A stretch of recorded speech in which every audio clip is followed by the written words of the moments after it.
Hello friends, welcome to my channel Bannu Venugopal.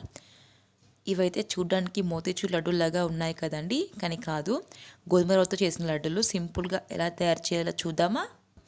దీనికోసం ముందుగా stove వెలిగించుకొని మందపాటి కడాయి పెట్టుకొని అందులోకి 1-2 స్పూన్ల నెయ్యి వేసి రవ్వ వేసుకొని ఫ్రై చేసుకోవాలి.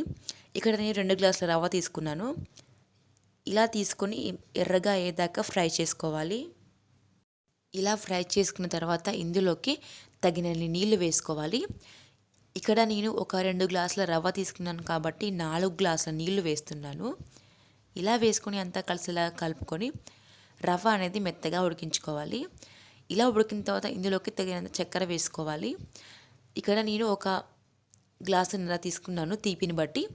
తర్వాత ఇందులోకి కొద్దిగా నెయ్యి కూడా వేసుకొని ఇలా అంతా కలిసేలాగా కలుపుకోవాలి.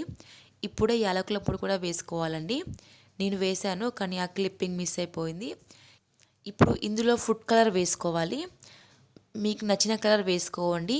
ఇదైతే ఆప్షనల్ కాదు, ఖచ్చితంగా వేసుకోవాలి. వేసుకుంటేనే మనకి రంగు అనేది చాలా బాగుంటుంది, లేకపోతే ఇలా ప్లెయిన్గా తెల్లగా ఉంటాయి. ఇలా వేసుకొని అంతా కలిసేలాగా కలుపుకోవాలి.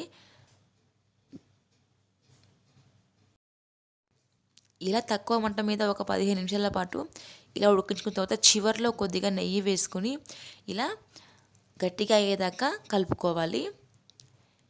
ఇప్పుడు స్టవ్ ఆపేసుకొని చల్లార్చుకోవాలి. ఇందులో మీకు నచ్చిన డ్రై ఫ్రూట్స్ వేసుకోండి.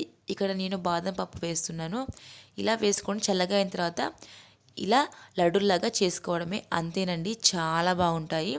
చూస్తే మనకి మోతీచూర్ లడ్డూలాగా ఉంటుంది. అంతేనండి, ఎంతో సింపుల్గా తయారు చేసుకోవచ్చు.